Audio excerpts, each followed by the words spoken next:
আসসালামু আলাইকুম শিক্ষার্থীরা, আশা করছি তোমরা সবাই খুব ভালো আছো। সবাইকে আমন্ত্রণ জানাচ্ছি আমাদের এইচএসসি 27 ব্যাচের প্রথম আজকের এই ক্লাসটিতে, যে ক্লাসে আমরা আসলে তোমাদের বেসিক বিল্ডিং এ কাজ করব, যে ক্লাসে বাংলা প্রথম পত্রের একটা মহা গুরুত্বপূর্ণ কবিতা বিদ্রোহী, যেটার নাম শুনলে আমাদের সবারই হলো আত্মা শুকায় যায়, সেই টপিকটা নিয়ে কথাবার্তা বলবো। এখন প্রশ্ন হচ্ছে যে ভাইয়া, বিদ্রোহী কবিতা শুনলে আত্মা কেন শুকায় যাবে?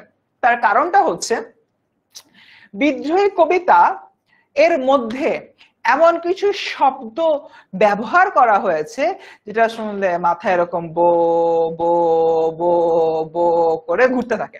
তার কারণ কি? তার কারণ তোমাকে হচ্ছে কে বলবে শির নেহারি দেখিয়া ওই শিখর হিমাদ্রির।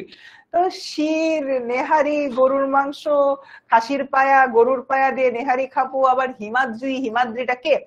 মানে একদম কিন্তু মাথা গরম অবস্থা। তার মানে শুনলে তো মনে হয় শির নেহারি শিখর হিমাদ্রি। আমার তো শির শিখর হিমাদ্রির মাথায় থাকে না, আমার চোখে পাশে নেহারি। আম্মু হচ্ছে গরম গরম গরুর পায়া দিয়ে নেহারি দিয়েছে, সাথে পরোটা দিয়েছে, সাথে হচ্ছে পেঁয়াজ কাঁচা মরিচ আছে, ওগুলো খাচ্ছি, খুব ভালো লাগছে। বাট হুট করে রবীন্দ্রনাথ কি বলি কাজী নজরুল এসে বললো যে ভাই এই নেহারি সেই নেহারি না, এই নেহারি মানে দেখেছি চোখ বড় বড় করে, এমন। তো আশায় ঘুরে বালি এরকম একটা কন্ডিশন। তো সবকিছু মিলে এরকম অনেক অজস্র টপিক আছে, অজস্র শব্দ আছে, যেটা ভাববো এক, হবে আরেক, কারণ কবিতাটা আমাদের নজরুল ভাইয়ার। তো নজরুল ভাইয়া কঠিন একটা কবিতা লিখছে।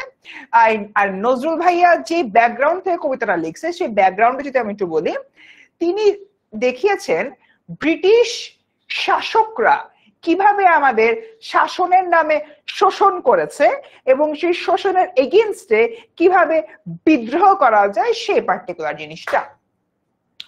আরেকটা মজার বিষয় আছে, সেটা হচ্ছে বিদ্রোহী কবিতাটা এমনই রসকসহীন বিরক্তিকর একটা কবিতা, যে কবিতাটা পড়লে দুইটা জিনিস মনে হইতে পারে, হয় তাই পড়াশোনা শেষ করি, পড়াশোনা আর করবো না, আব্বুকে বলে আব্বু একটা রিক্সা কিনে দাও, রিক্সা চালাবো, কোনো সমস্যা নেই, কিংবা বইটা জানলা দিয়ে ফেলে দিই।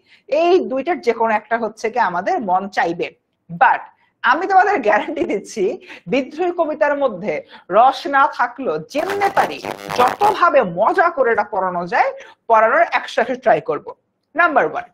নাম্বার 2, সেটা হচ্ছে আমি বিগত 5 বছর ধরে বিদ্রোহী কবিতা হচ্ছে তোমাদেরকে পড়াচ্ছি, এই যে খুশিতে বেলুন উঠতেছে।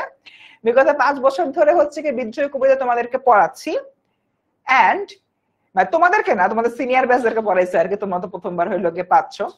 বাট যে জিনিসটা হলো বলতেছি, বিদ্রোহী কবিতা কখনোই একটা সিঙ্গেল ক্লাসে পড়ানো যায় না। বিদ্রোহী কবিতার জন্য আল্লাহর ওয়াস্তে 2টা ক্লাস লাগে, কারণ বিদ্রোহী কবিতা শব্দার্থ ভর্তি আমার 1 ক্লাস লাগে। সো সবকিছু মিলায় এই ক্লাসটা পেইড গ্রুপে যখন হবে, পেইড ব্যাচের স্টুডেন্টদের জন্য যখন আমরা নিব, তখনই কিন্তু 2 ক্লাসে নিব। সো পড়াটা শেষ হবে, টপিকটা শেষ হবে। But but but but but আজকে এইখানে আমরা একটা ক্লাসে পুরো বিদ্রোহী পড়তে পারবো না মুন্নি, বুঝতে পারছো? সো আমরা কি করব, আমরা এই ক্লাসে যতটুকু পারি অতটুকু পড়বো এবং তোমাদেরকে দেখাবো যে বাবা রে, আমি কিন্তু বিদ্রোহীর বস, আমার কাছে বিদ্রোহী না শিখতে পারলে অন্য কোনো জায়গায় পারবা না। বিঘ্ন, ঠিক আছে? So this is the scenario. Welcome to our today's class. এবং এটা হচ্ছে 10 minute square official Facebook official app, যে অ্যাপে হচ্ছে তোমরা হয়তো অনেক পর the very first time class করছো। ওয়েলকাম টু 10ms ইউনিভার্স, যেখানে হচ্ছে আমরা সবাই ক্লাস নেই, সবাই মজা করি, বিদ্রোহীর মতো বিরক্তিকর কবিতাকে মজার কবিতা বানিয়ে ফেলি। নজরুল ভাইয়া শুনলে কবর থেকে উঠে এসে আমাকে মারবে যে তুই আমার কবিতাকে বিরক্তিকর বলিস। আবার আর একটা ভয়ের বিষয় আছে, কবি নজরুলের যে কবর, সেই কবরের ঠিক পাশে আমার ঢাকা ইউনিভার্সিটি, আমার ফ্যাকাল্টি, আমার বিল্ডিং এর জানলা থেকে ওনার কবর দেখা যায়। তো ওখান থেকে উঠে এসে কিন্তু আমার ঘাড় মটকা দিতে পারে যদি আমি ওনার কবিতাকে আর বিরক্তিকর বলি। ওনার কবিতাটা অনেক সুন্দর, অনেক ভালো, জাস্ট পড়তে গেলে একটু দাঁতটা ভেঙে যেতে পারে, দ্যাটস ইট। এটা বাদে আর কোনো সমস্যা নাই। তো চলো আমরা নজরুল ভাইয়ার কবিতাটা পড়া শুরু করে ফেলি। এটার নাম কি? এটার নাম হচ্ছে কি বিদ্রোহী। লিখেছেন কবি কাজী নজরুল ইসলাম, আমাদের জাতীয় কবি কাজী নজরুল ইসলাম। বাট তোমাদেরকে একটা টুইস্টিং ইনফরমেশন দিয়ে স্টার্ট করি। ইনফরমেশনটা হচ্ছে, সো আমি যদি হলো আগে চিন্তা করি, একজন বলতেছে ভাইয়া কিভাবে নোট নিব, নো ওয়ারিজ, নোট নেওয়ার দরকার নেই, এই স্লাইডটা তোমাদেরকে দিয়ে দেওয়া হবে, সো একদম 100 আচ্ছা, সো ওকে, যেটা তোমাদেরকে বলতেছিলাম, আমরা জানি কাজী নজরুল ইসলাম আমাদের জাতীয় কবি, কাজী নজরুল ইসলাম আমাদের জাতীয় কবি, বাট উনি হলো মুখে মুখে জাতীয় কবি। মানে তোমাকে আমি বললাম কে কাকে হচ্ছে কি আমি জাতীয় কবি বানাবো আজকে, শুভ, শুভকে চলো জাতীয় কবি বানাই দিই, শুভ হচ্ছে জাতীয় কবি, আমি বললাম যে শুভ জাতীয় কবি, শুভ জাতীয় কবি, শুভ জাতীয় কবি, বাট সেটাকে একটু কাগজে কলমে লিখতে হয় না, যে আজ হইতে ফারসিন ভাইয়া কর্তৃক শুভকে জাতীয় কবি বলে অধিষ্ঠিত করা হলো। নজরুলকে যখন ওই সময় দেশে আনা হয়েছিল, দেশে আনার পর তাকে নাগরিকত্ব দেওয়া হয় এবং জাতীয় কবির খেতাব দেওয়া হয়, বাট সেটা কাগজে কলমে ডকুমেন্টেশন করা হয় না, এই জন্য ডকুমেন্টেশনহীন তিনি আমাদের জাতীয় কবি।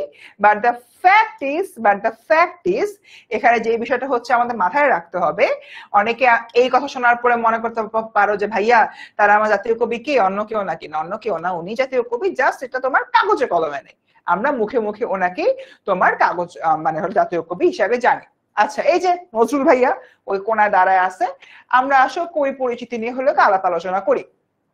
আচ্ছা, আমার কাছে যে জিনিসটা হলো কি মনে হয়, কবি পরিচিতির যে বিষয়টা রয়েছে এটা খুব হলো কি সহজেই আমরা নিজেদের মধ্যে হলো কি পড়াশোনা করে ফেলতে পারবো, বা আলাদা করে হচ্ছে কোনো কিছু করা লাগবে না। তার কারণটা কি?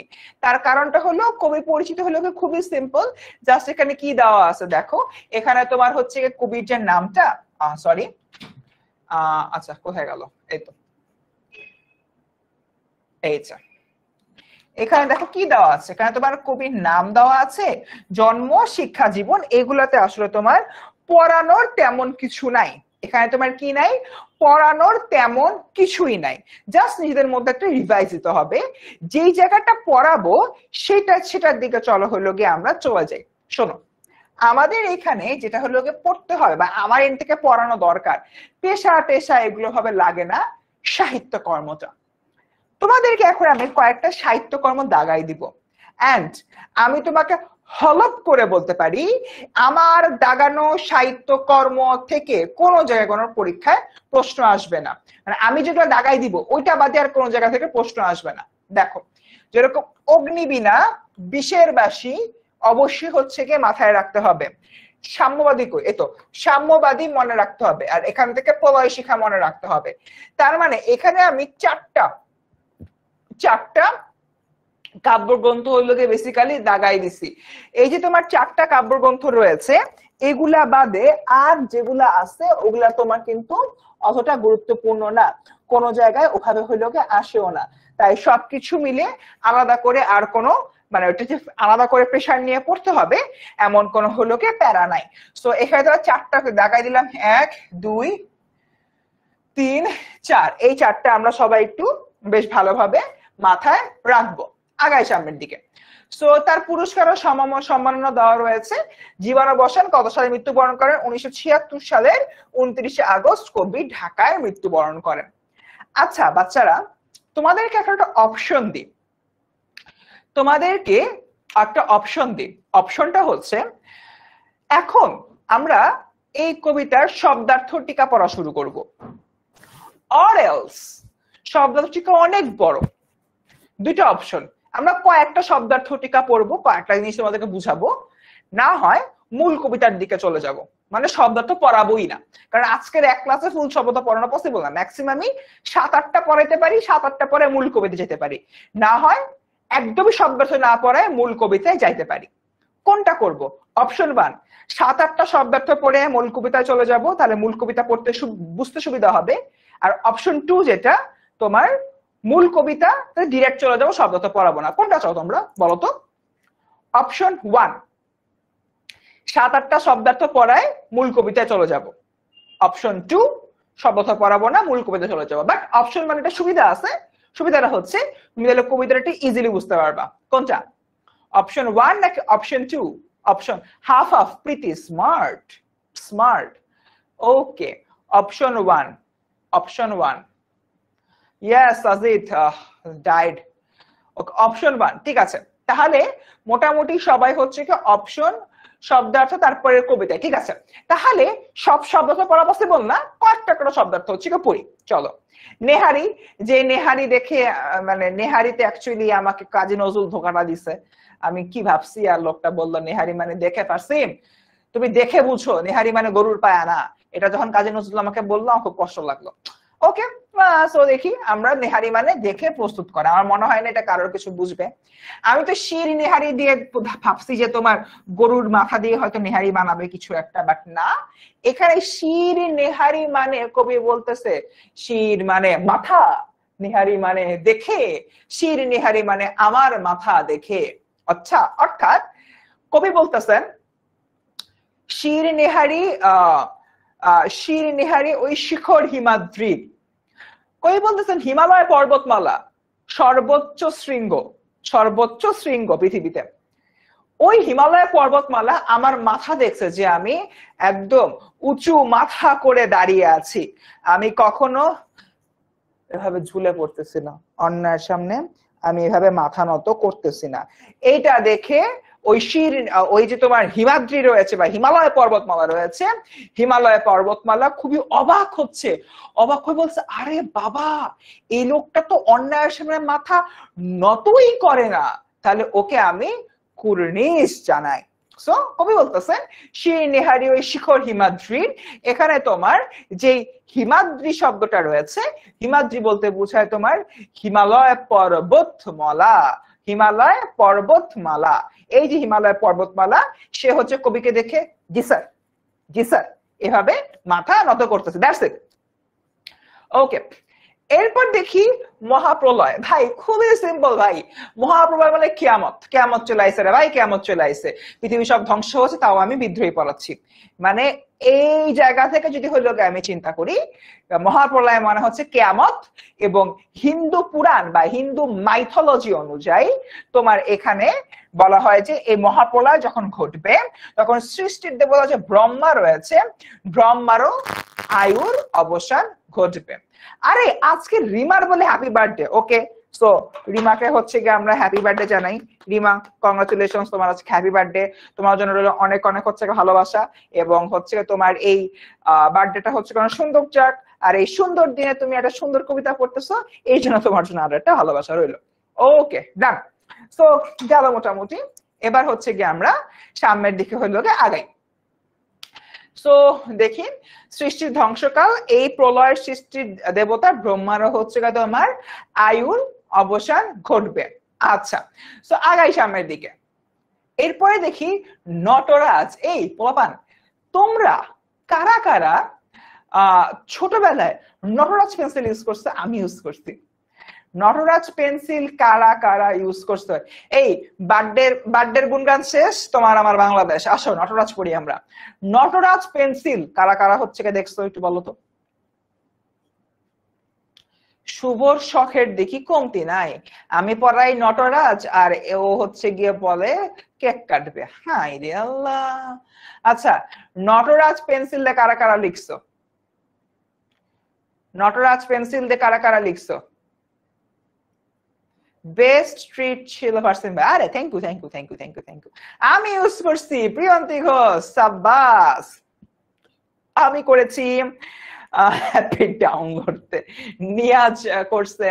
আচ্ছা, আমি জানো ছোটবেলায় ভাবতাম কি নটরাজ পেন্সিলটা তোমার হচ্ছে, আমি জানি না, আমার নটরাজ পেন্সিলটা আগে যে তোমার নট শব্দটা হইলো গে থাকতো, নট মানে এটাকে আমি NOT এই অ্যাঙ্গেলে দেখতাম, এবং আমার কাছে মনে হইতো যে এই পেন্সিলটা ইউজ করা ঠিক হবে না, তাই আমি নটরাজ দেখতাম হলো তোমার ইয়াতে দোকানে, বাট নট আমার মাথায় কাজ করতো আচ্ছা নটরাজ আগে নট আছে, তার মানে পরীক্ষার হলে যদি আমি এই পেন্সিল দিয়ে লিখি আমার পরীক্ষাটা নট হয়ে যেতে পারে। তো আমি এই ভয়ে বুঝছো নটরাজ ইউজ করতাম না, আমি ফেভার ক্যাসেল ইউজ করতাম। তো ঠিক আছে, তো হোয়াট এভার, আমরা অনেকেই হচ্ছে কি তোমার নটরাজ পেন্সিলটা ইউজ করছি, অনেক কথা আছে প্রথমবারের মতো শুনতেছো। নটরাজ এই যে তোমার নামটা তোমার আসছে হিন্দু পুরাণ থেকে। তোমরা এই কবিতাটা পড়ার সময় বারংবার আমার মুখ থেকে একটা শব্দ শুনবা, এটা হচ্ছে কি হিন্দু পুরাণ। হিন্দু পুরাণ, পুরাণ মানে ওল্ড না, বুঝছো? এটা হলো আরেক পুরাণ। এই পুরাণ মানে হচ্ছে তোমার মাইথোলজি, ঠিক আছে? হিন্দু মাইথোলজি। হিন্দু মাইথোলজি কি আমরা কিন্তু হচ্ছে গিয়ে জানি, তোমার হিন্দুদের যে হচ্ছে তোমার কিতাব রয়েছে। আমার সাথে যদি কোনো হিন্দু ধর্মাবলম্বী শিক্ষার্থী থেকে থাকো, আমি যদি কোনো জায়গায় ভুল বলে থাকি আমাকে প্লিজ কারেক্ট করো। তোমার তোমাদের হচ্ছে গিয়ে মোস্ট প্রবাবলি যেটা বলে রামায়ণ বা গীতা, এই একটা হলো কি বই রয়েছে, যেটা তোমাদের ধর্মগ্রন্থ।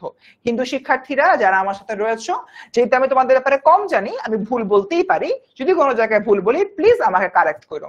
তোমার হচ্ছে তোমাদের যে ধর্মগ্রন্থটা রয়েছে রামায়ণ বা গীতা, সেখানে কিন্তু আসলে মহাভারতের একটা তোমার বিশাল বর্ণনা দেয়া রয়েছে। মহাভারতে তোমার কিন্তু দেখা যায় যে অনেক কিছু নিয়ে কথাবার্তা বলা হয়েছে। সেখানে দেবদেবী নিয়ে কথা বলা হয়েছে, তারপর হচ্ছে গিয়ে লঙ্কাপুরী নিয়ে কথাবার্তা বলা হয়েছে, দেন রাবণকে নিয়ে কথাবার্তা বলা হয়েছে, মেঘনাথকে নিয়ে কথাবার্তা বলা হয়েছে, অনেক কিছু অনেক কিছু। তোমার এই যে পুরাণ বা মাইথোলজিতে এই বিষয়গুলো ব্যাখ্যা করা হয়, যেটা দেখতে শুনতে অনেকটা হচ্ছে কাল্পনিক মনে হয়, বা মনে হয় যে আল্লাহ এরকম এরকম ঘটনা ঘটছে। এটাই বেসিক্যালি হচ্ছে কি পুরাণ বা হলো কি মাইথোলজি। আচ্ছা, নামাজের ওয়াক্ত হয়ে গেলে আমার ফোনে একটা মানে আজান দেয় আর কি, ওই আজানটা বাজতেছিল। তো যেটা হচ্ছে কি আমি তোমাদেরকে, আচ্ছা পারমিতা বলতেছে ভাই আমি হিন্দু, আপনি ঠিকই বলছেন, ওকে থ্যাংক ইউ পারমিতা।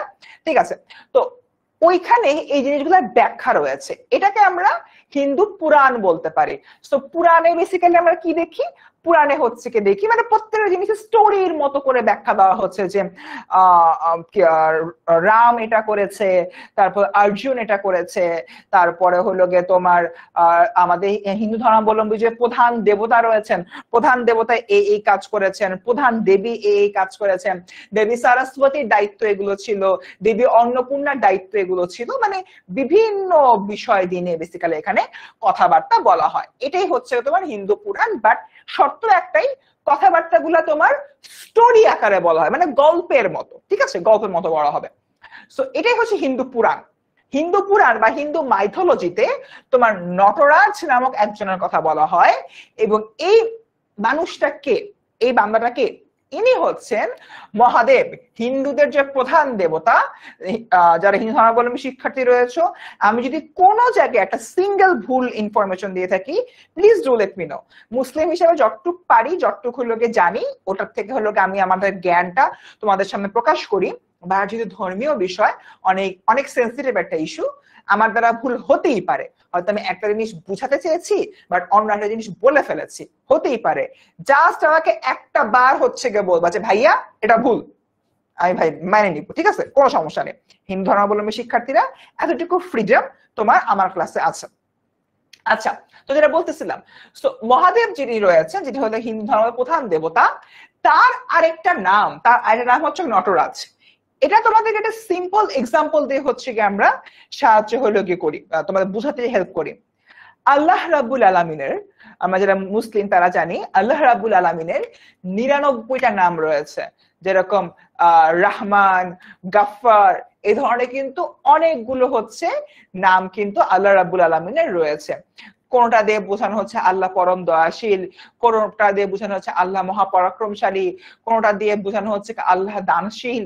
তো এই যে তোমার বিষয়টা, একইভাবে হিন্দুদের যে প্রধান দেবতা, তার একটা নাম হচ্ছে গিয়ে নটরাজ। এই নটরাজ যে একটা বিশেষ বৈশিষ্ট্য রয়েছে, যখন কিয়ামত হবে বা যখন পৃথিবী ধ্বংস হবে, তিনি একটা প্রলয়ঙ্কারী নৃত্য দিবে বা প্রলয়ঙ্কারী একটা নাচ দিবে।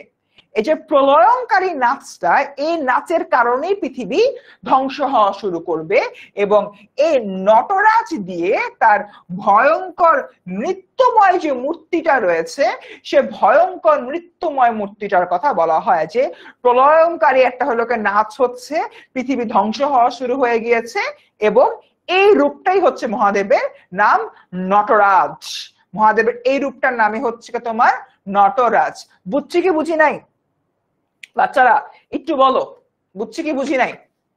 নটরাজকে বুঝতে পারছি?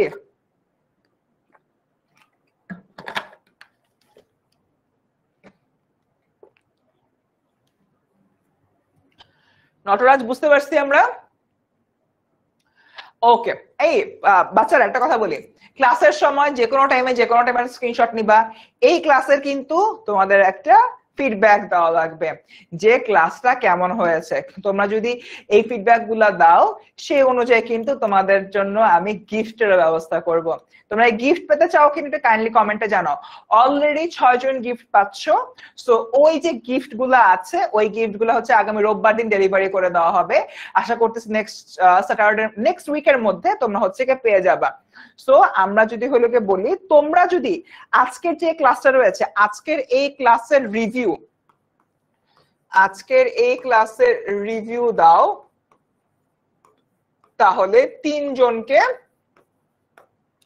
আমার তরফ থেকে বই দেওয়া হবে, 3 জনকে বুক দেওয়া হবে। ঠিক আছে? সো তোমরা কিন্তু ক্লাসের রিভিউ দিবা। ঠিক আছে? ডান গেল। এরপর দেখি কানুন। কানুন মানে হচ্ছে গিয়ে আইন।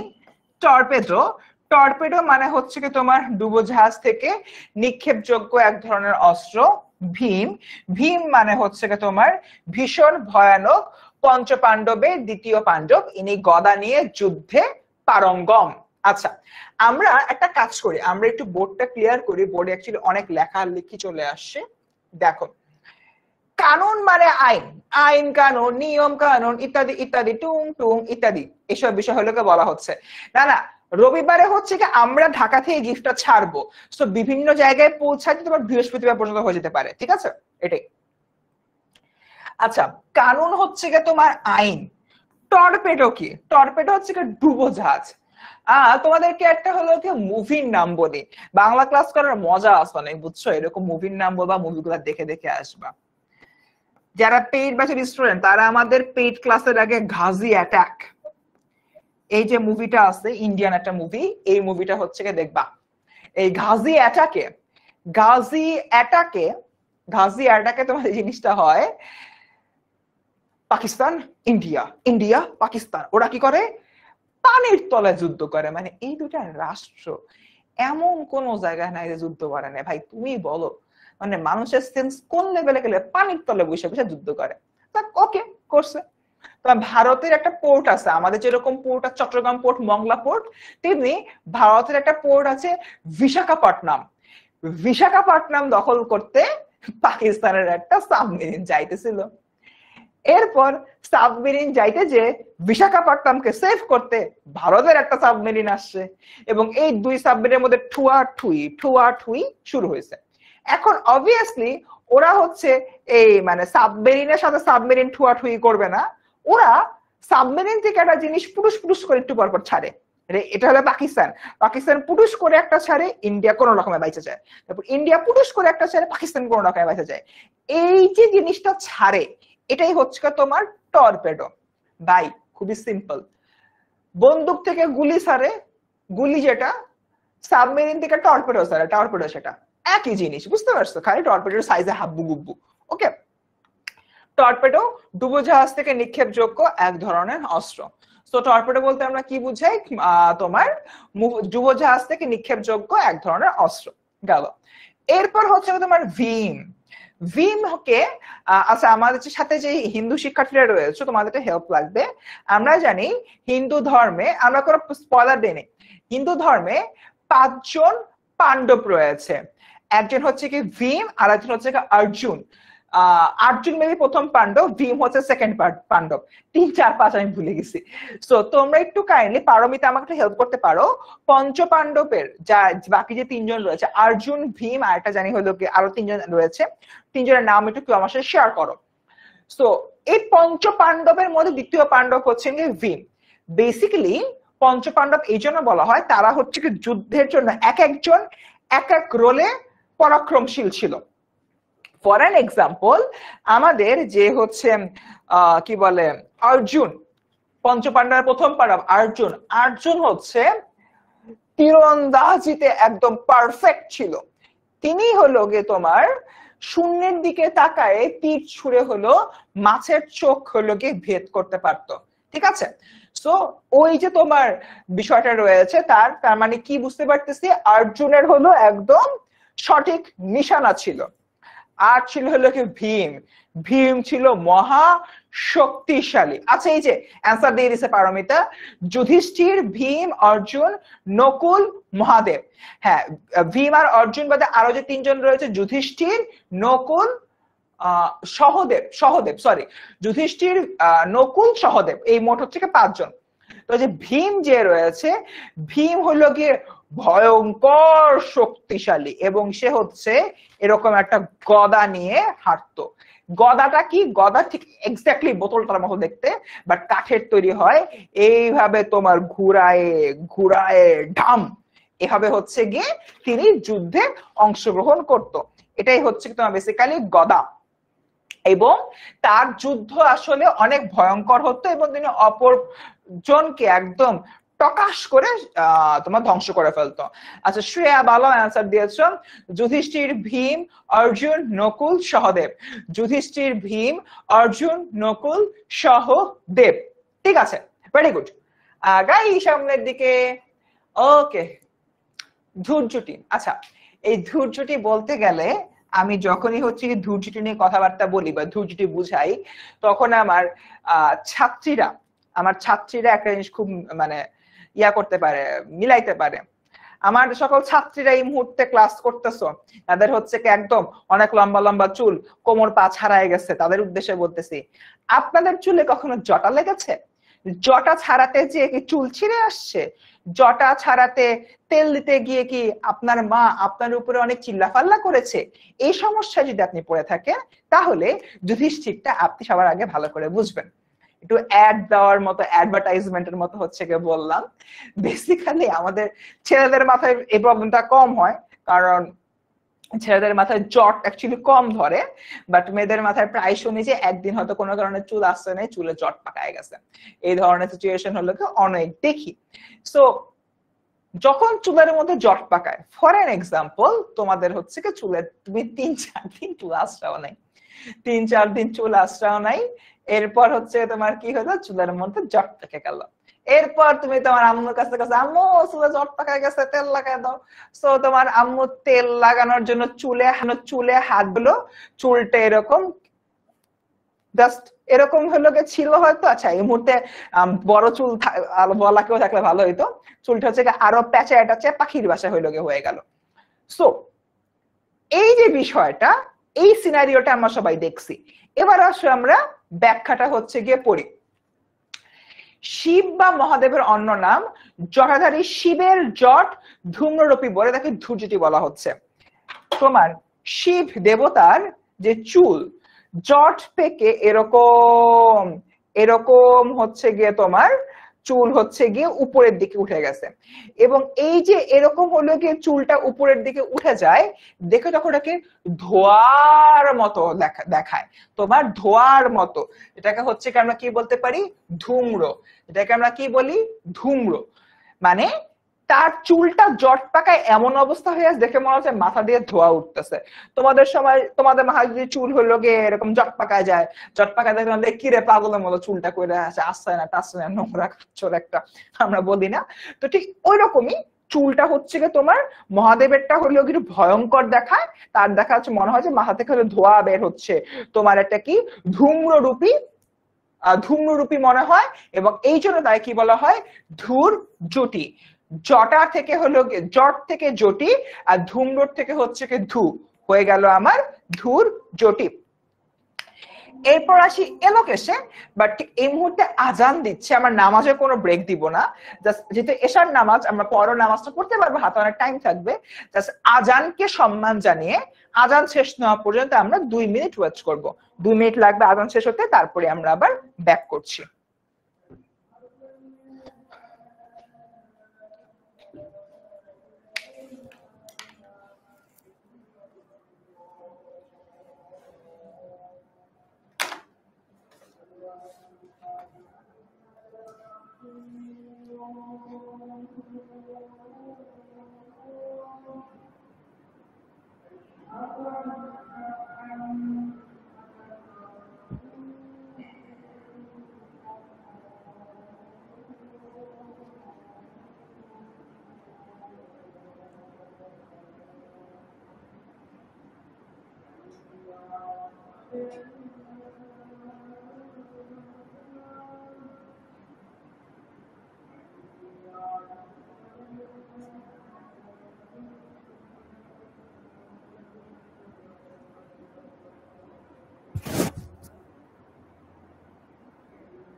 ওকে,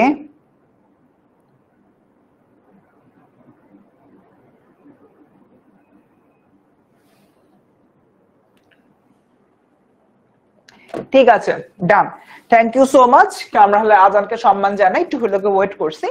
আবার আসো, ক্লাসে যে বাকি অংশ রয়েছে, বাকি অংশ হচ্ছে গিয়ে তোমার শুরু করি, ঠিক আছে?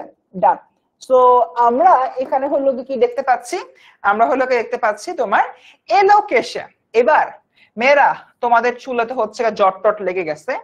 এবার সে ধরো আম্মুর হলো গিয়ে গাফানি টাফানি খেয়ে মারধর খেয়ে চুলে তেল দিলা, তেল দিয়ে সারা রাত লাগলা, পরদিন শ্যাম্পু দিলা, আরো জানি কি দাও, কন্ডিশনার দিলা, তারপর আরো জানি কি সিরাম টিরাম হাবি জাবি সব দিলা। দেওয়ার পরে পরদিন তো তোমার চুল একদম এদিকে সেদিকে দুলছে, খুবই একদম সুন্দর একটা হলো অবস্থা। মানে তোমার চুলটা এলিয়ে আছে একদম। আমার চুল তার মেয়েদের মতো বড় না, বড় থাকলে দেখাইতাম, তার উপরে চুলও নাই। সো বেসিক্যালি এখানে আমরা কি দেখতে পাচ্ছি? তোমার চুলটাকে এবার আমি ঠিক করে ফেলছি, জট পাকাইলাম, এবার চুলটা ঠিক করে ফেলছি। এই যে এলোকেশে, এই এলোকেশের কথা এখানে বলা হচ্ছে। প্যারা হইতেছে ভাই, চুল ছিল তোমার এলোকেশে, সুন্দর কথাবার্তা, প্যারাডারা নাই।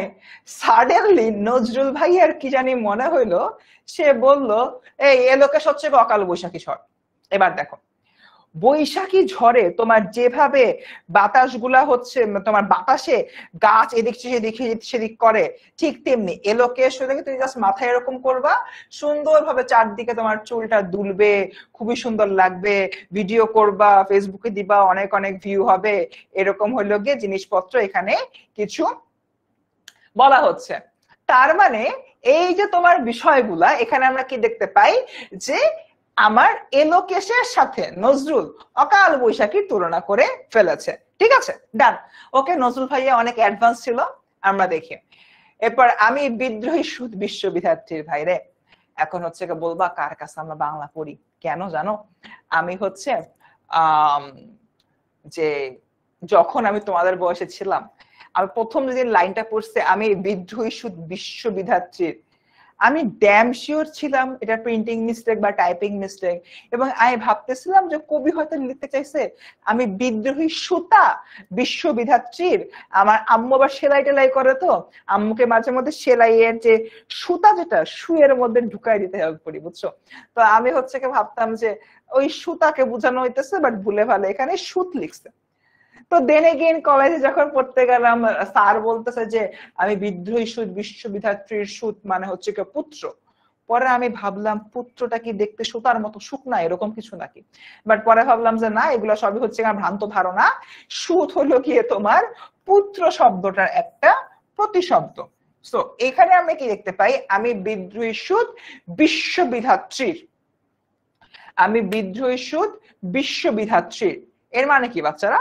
এর মানে হচ্ছে আমার আসলে তোমার কি বলবো এটাকে, আমি আমার জায়গা থেকে পৃথিবীর পুত্র, পৃথিবীর সন্তান, পৃথিবীর সন্তান হিসাবে আমার পৃথিবীর প্রতি কিছু দায়িত্ব ও কর্তব্য বোধ রয়েছে, দায়িত্ব কর্তব্য বোধ আমার পালন করতে হবে।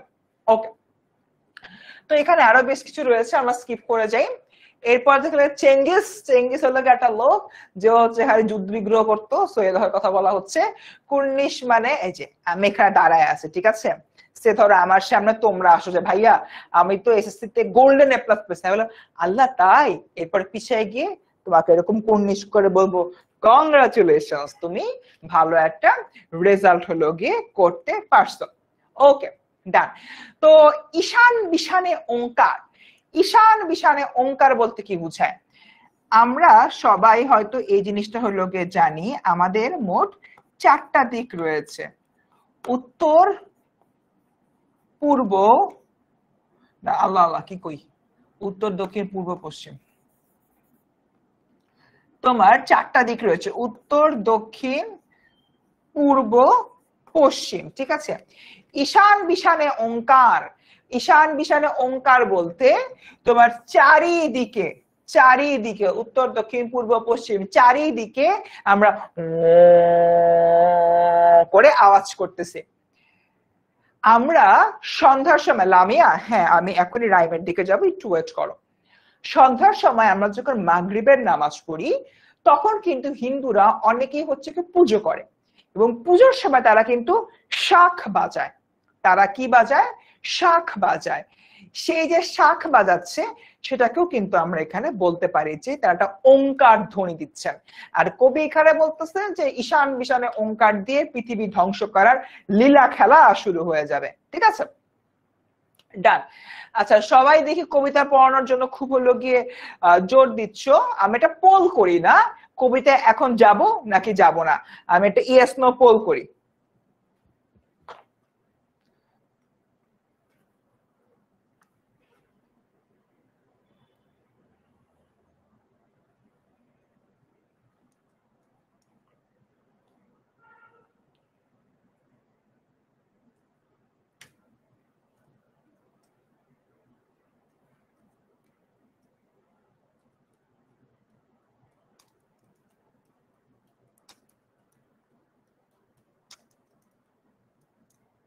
আচ্ছা দেখো, আহা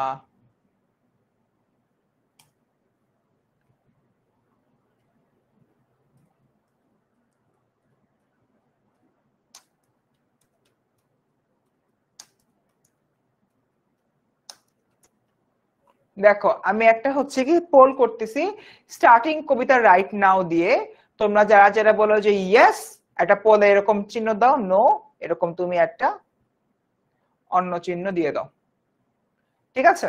দেখো দেখি সবাই একটু বলো, অ্যাটলিস্ট যদি তোমার মানে 50% উপরে যদি মানে পক্ষে ভোট আসে আমি হচ্ছে এখন ইয়াতে চলে যাব, স্টার্টিং কবিতা রাইট নাও। একটু তোমরাই ডিসাইড করো বাবা, এখানে আসলে আমার কিছু বলারই নেই। আল্লাহ তোমার এখন কবিতা শুরু করি প্রায় তোমার 30 জন বলে ফেলছে, কবিতা না শুরু করি বলতেছে মাত্র 10 জন। ওরে বাবা,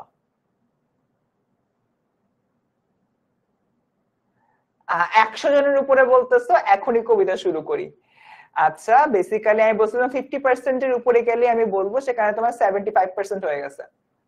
ওকে ওকে, যেহেতু হচ্ছে কি মানে বাল্ক অ্যামাউন্টের স্টুডেন্ট বলতেছে যে এখন কবিতা শুরু করেন ভাই, আর ভালো লাগতেছে না, আসো তোমাদেরকে নিয়ে যাই দ্য ইউনিভার্স অফ নজরুলে, ঠিক আছে, নজরুলের ইউনিভার্সে তোমাদেরকে নিয়ে যাই।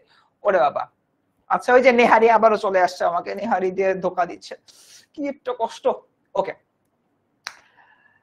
আমরা আমাদের কবিতার স্লাইডটা কি রকম থাকে, এটা হচ্ছে আমাদের একটা কবিতার স্লাইড, যে একটা স্লাইড দেখলে আমি এই মুহূর্তে স্ক্রিনে ইচ্ছা করে নাই, একটা স্লাইড দেখে তোমরা বুঝতে পারো কোনটা দিয়ে কি বোঝানো হচ্ছে।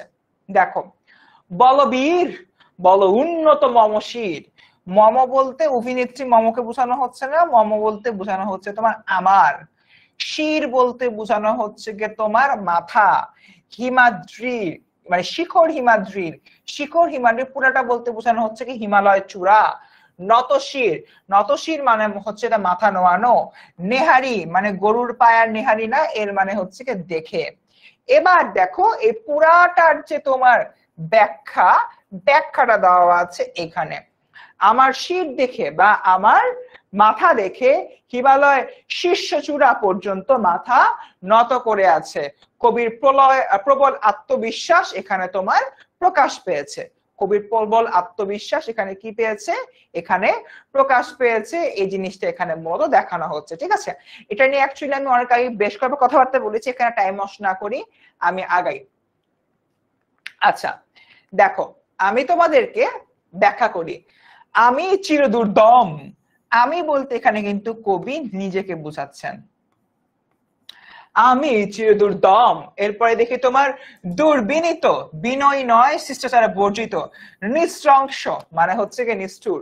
আমি চিরদুর্দম, আরিয়ানের এখনই মাথা ব্যথা, হাই হাই। আচ্ছা, আমি চিরদুর্দম, কবি বলছেন আমায় কখনো দমন করা যাবে না, আমি দুর্দম, আমি সামনের দিকে এগিয়ে যাব, অন্যায়ের প্রতিরোধ করব। আমরা আগেই বলছি বিদ্রোহী কবিতাটা বলা হয়েছে তোমার কিসে, তোমার অনলাইন বিদ্রোহী কবিতাটা তোমার কিসের পার্সপেক্টিভ থেকে তৈরি করা হয়েছে, অন্যায়ের বিরুদ্ধে প্রতিবাদ করার জন্য। কারণ আমরা হচ্ছে কি দেখি, যখন এখানে তোমার ইংরেজরা ছিল, ইংরেজরা যখন হলো ছিল, তারা নানান ভাবে আমাদের উপরে অন্যায় অবিচার অনাচার করছিল। এই যে নানান ভাবে তারা অন্যায় অবিচার অনাচার হলো গিয়ে করে, সেটার এগেইনস্টে বিদ্রোহ ঘোষণা করতে আমরা মূলত এই ধরনের একটা স্টেপস হলো গিয়ে নিয়েছিলাম। আমি ছিল দুর্দম, এরপর দেখি তোমার দুর্বিনীত, দুর্বিনীত মানে কি বিনয়ী নয় শিষ্টাচার বর্জিত, এরকম। ঠিক আছে, অর্থাৎ আমার মধ্যে হচ্ছে কোনো বিনয় ভাব নাই। আমি কেন বিনয়, কাদের সাথে বিনয় ভাব প্রকাশ করি না, যারা অন্যায় করে। তুমি আমার সাথে অন্যায় করছো না, আমি তোমার সাথে ভদ্র ব্যবহার করবো, সস্তা পাইছো। নজরুলের অ্যাকচুয়ালি এই টাইপের একটা মন মানসিকতা ছিল, তাই বলেছেন তিনি হচ্ছে বিনয় নন শিষ্টাচার বর্জিত।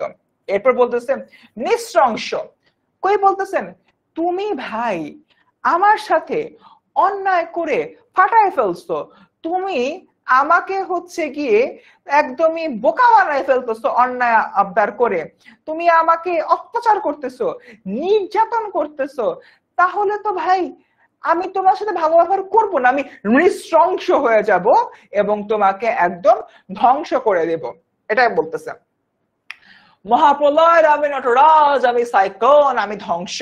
নটরাজ যে মহাপ্রলয় নৃত্য করে সেই জায়গা থেকে এটা বলা হয়েছে, আমি সাইক্লোন, আমি ধ্বংস, অর্থাৎ আমি হচ্ছে তোমার অনেক সাইক্লোন হচ্ছে করবো, ধ্বংসযজ্ঞ চালাবো। কই বলতেছেন যে সৃষ্টি ধ্বংসকাল হচ্ছে বেসিক্যালি আমার মহাপ্রলয়। আর নটরাজ তো শিবের আরেক নাম, এটা আমরা বলছি। আর পুরাটা সেন্টেন্স দিয়ে বোঝানো হচ্ছে যে মহাদেব শিব গদাসুর ও কালাসুরকে নিধন করে। আচ্ছা, এখানে তোমার গজাসুর আর কালাসুর, ঠিক আছে, এটাকে একটু জিনিস এটা ভাগ করতে হবে।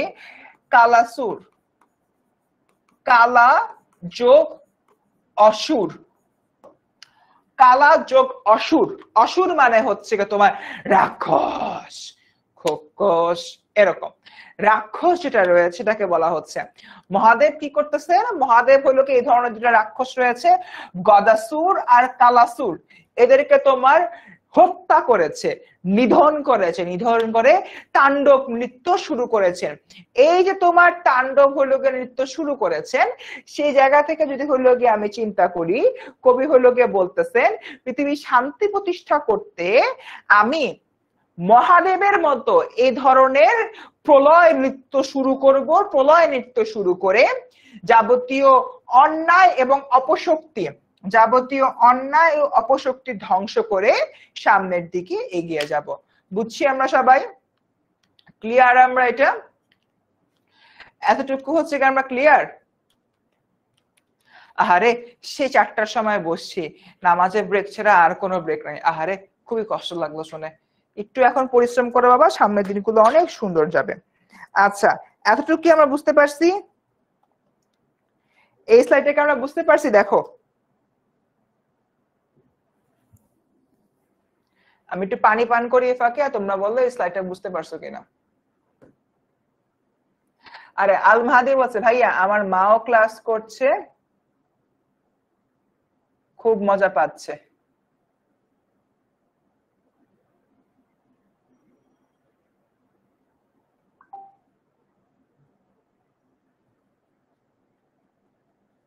ওকে ডান।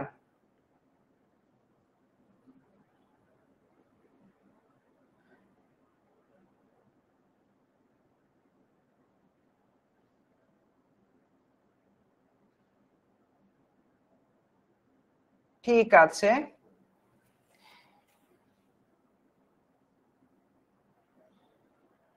আচ্ছা, ভেরি গুড। এবার তাহলে হচ্ছে শর্ট করে অল টোটাল এই পুরাটা স্লাইডে কবি একটা কথাই বলতেছেন, আমি অন্যায়ের এগেইনস্টে চিরদুর্দম, আমাকে দমন করা যাবে না। আমি দুর্বিনীত মানে শিষ্টাচার বর্জিত, আমি নৃশংস মানে হচ্ছে তোমার নিষ্ঠুর, আমি সাইক্লোন, আমি ধ্বংস, আমি সবকিছু অন্যায়ের এগেইনস্টে, ঠিক আছে, অন্যায়ের এগেইনস্টে সবকিছু করতেছি, দ্যাটস ইট। আগাই সামনের দিকে। এরপরে যে আমি মহাভয়, আমি অভিশাপ পৃথিবীর, আমি মহাভয়, আমি অভিশাপ পৃথিবীর। কিসের মহাভয়, কিসের অভিশাপ? পৃথিবীতে যারা অন্যায় করবে, অবিচার করবে, তাদের জন্য কবি একদম মহাভয় হিসেবে আছেন। যেরকম আমাদের দেশের জাস্ট ইমিডিয়েট পাস্ট যে প্রধানমন্ত্রী ছিলেন, তিনি নানান রকম অন্যায় করেছেন, অবিচার করেছেন, এবং আমাদের ছাত্র জনতা ফুলে ফেপে ওঠে এবং তাকে ক্ষমতাচ্যুত করে। এই যে সম্পূর্ণ যে তোমার টোটাল বিষয়টা, এটার কথাই কবি বলতেছেন যে অন্যায়ের জন্য আমি মহাভয়, অভিশাপ, আমি পৃথিবীর জন্য অভিশাপ। আচ্ছা, অনেকেই বারবার জিজ্ঞেস করছে ক্লাসটা কখন শেষ হবে। ক্লাসটা হচ্ছে 9:30 থেকে 9:30 মধ্যে শেষ হবে, ঠিক আছে। 1-1.5 ঘন্টার ক্লাস বেসিক্যালি। আমরা হচ্ছে তাও তোমরা যদি একদম বিকাল 4টা থেকে টানা ক্লাস করতেছো, আমিও 6টা থেকে ক্লাস নিচ্ছি, সো আমরা একটু 5-10 মিনিট আগে ক্লাস শেষ করে দিব, ঠিক আছে। ওকে, আচ্ছা, জুই বলে ভাইয়া এই নজরুল এত হার্ড হার্ড ওয়ার্ড কেন ইউজ করে? আমার আবার আগামী মঙ্গলবার দিন ভার্সিটিতে ক্লাস আছে, ক্লাস শেষে নজরুল কবরীকে জিজ্ঞেস করবো যে ভাই, কে জানি জিজ্ঞেস করছে, ইতু মনে হয়, ইতু জিজ্ঞেস করছে যে আপনি এরকম কঠিন কঠিন শব্দ কেন ইউজ করছে, একটু বলেন, ওরা জানাইতে হবে। আমি জানি না ভাই কেন ইউজ করছে, আমারও কষ্ট হইতো, পড়াইতেও কষ্ট হয়, পড়তেও কষ্ট হয়। পৃথিবীর মানে পৃথিবীর শর্ট ফর্ম, আমরা ওই যে তোমার শর্ট করে থ্যাঙ্কস কে টিএনএক্স লিখি না, ওই কবি নজরুলও শর্ট করে পৃথিবীর কে পৃথিবীর লিখছে, বুঝতে পারছো? আরে মুন্নির জন্ম ডিসেম্বরে, অ্যাডভান্স হ্যাপি বার্থডে। ওকে, ডান, ক্লিয়ার সবাই আমরা এতটুকু? আচ্ছা, আগাই সামনের দিকে। এরপর দেখি এখানে আরো কিছু কথাবার্তা বলা রয়েছে। আমি দুর্বার, আমি ভেঙে করি সব চুরমার, আমি অনিয়ম ও শৃঙ্খল, আমি দলে যাই যত বন্ধন, যত নিয়ম কানুন শৃঙ্খল, আমি মানি না কোনো আইন। কবি বলতেছেন আমি দুর্বার, আমি দুর্বার, আমাকে কেউ আটকাইতে পারবে না। এরপর বলতেছে আমি ভেঙে করি সব, করি চুরমার, টক টক টক চুরমার করে ফেলতেছি। আমি অনিয়ম উশৃঙ্খল, আমার মধ্যে কোনো নিয়ম কানুন নাই, আমি একটা উশৃঙ্খল ছেলে। এখন উশৃঙ্খল মানে এটা না যে হলো মা বাবার সাথে খারাপ ব্যবহার করব, দিনের বেলা রাত্রেবেলা 4টার সময় ঘুমাই, দিনের বেলা 1টার সময় উঠবো, যা খুশি তাই করব, খাবার দাবার টাইম মতো খাবো না, এই উশৃঙ্খলতা না। কবি বলতেছে অন্যায়ের এগেইনস্টে উশৃঙ্খল, তুমি আমার সাথে অন্যায় করবে, তোমায় ছাইরা দিব, নো, ছাড়বো না, এই বিষয়টা বেসিক্যালি এখানে বলা হচ্ছে। ওকে, আমি দলে যাই যত বন্ধন, যত নিয়ম কানুন শৃঙ্খল, আইন মানি না কোনো আইন, মানে আমি আইন মানি না। আচ্ছা, আমি দলে যাই যত বন্ধন, একটু বলো তো দলে শব্দটার মানে কি? আমি যখন তোমাদের বয়সে ছিলাম, আমি দলে মানে ভাবতাম যে আমি দলে যাই যত বন্ধন, কবি কবি মনে হচ্ছে কোনো টিম আপ করবে ফুটবল খেলার জন্য, বা কোনো বন্ধন সৃষ্টি করার জন্য দল গঠন করবে। আমি ছোটবেলায় এটা ভাবতাম। তো তোমরাও কি আমার মতো ভাবতেছো যে কবি কোন একটা বন্ধন ক্রিয়েট করতে চায় বা কোন একটা রিলেশনশিপ ক্রিয়েট করতে চায়, এই জন্য এরকম দল তৈরি করতেছে বা টিম আপ করতেছে? জানাও তো একটু কাইন্ডলি, একটু কাইন্ডলি জানাও, একটু কাইন্ডলি জানাও আমাকে। এখানে কমার্স স্টুডেন্ট কি আছে? সাদিয়া জামান বলতো, সাদিয়া তুমি একটু বলো, আমি দলে যাই যেটা বন্ধন, দলে শব্দটার মানে কি? কই বন্ধন ক্রিয়েট করার জন্য টিম আপ করতেছে? একটু বলো না সবাই। আরে তোমরা কি নিয়ে পড়ে আছো? গ্রুপ, কবির দল মানে পাগলের দল, ভাইয়া এমনই মনে হয়, ভেঙে ফেলা। আচ্ছা, আচ্ছা, আচ্ছা, এবার তোমাদেরকে একটা ম্যাজিক দেখাই। ম্যাজিকটা হচ্ছে দলে মানে পা দিয়ে মারিয়ে ফেলা। আমি যখন প্রথমবার হচ্ছে পড়ছি আমি লেজে এটাই ভাবছি যে আচ্ছা কবি মনে করো টিম বানাইতে চাইছে, সব টিম বানায় যে যারা কবির মতো এরকম তোমার দুর্নিবার টাইপের মানুষ তারা হচ্ছে কি একসাথে অন্যায়কে ধ্বংস করবে, আমি ভাবছি এইটা। এরপরে শব্দার্থ পত্রিকা দেখে যে দলে মানে তো আরেক জিনিস, দলে দিয়ে কবি কি বুঝায়, দলে দিয়ে কবি বুঝায় পা দিয়ে মারিয়ে ফেলা। ঠিক আছে, যে এইভাবে সাপোজ এটা আমার একটা পা, এটা আমার আরেকটা পা, বা এটা হচ্ছে মাটি, মাটির উপরে কি আছে, মাটির উপরে কি রাখবো কি রাখবো কি রাখবো, আচ্ছা কলমটাই রাখি যদিও আমি ব্যথা পাবো। টিস্যু নাই কোন, এখানে টিস্যু আছে একটা, ধরো একটা টিস্যুকে মারিয়ে ফেলি আমরা। দেখো এই যে তোমার হইলো একটা টিস্যুর টুকরা, এই টিস্যুটা হইলো গিয়ে এখানে তোমার আছে, এই হইলো গিয়ে আরেকটা পা, এইভাবে দিয়ে একদম মারিয়ে ফেলে শেষ, এভাবে হচ্ছে ফেলে দিলাম। কবি বলতেছেন যে যাবতীয় যত অন্যায় আছে, অন্যায়কে আমি এরকম মারিয়ে ফেলবো, এরকম টিস্যুটাকে যেমন করলাম এটাই মারিয়ে মারিয়ে, মানে যে টিস্যুটাকে দেখো, টিস্যুটা যেভাবে ছিল, টিস্যুটা এরকম ছিল না, এটাকে একদম এইভাবে শেষ করে ফেললাম, এটাই হচ্ছে তোমার মারিয়ে ফেলা। ওকে ডান। সো এত ভিজুয়াল রিপ্রেজেন্টেশন দেখা দিলাম, মারিয়া মানে কি, বেচারা টিস্যু লাভই হলো, কষ্ট পাইছে।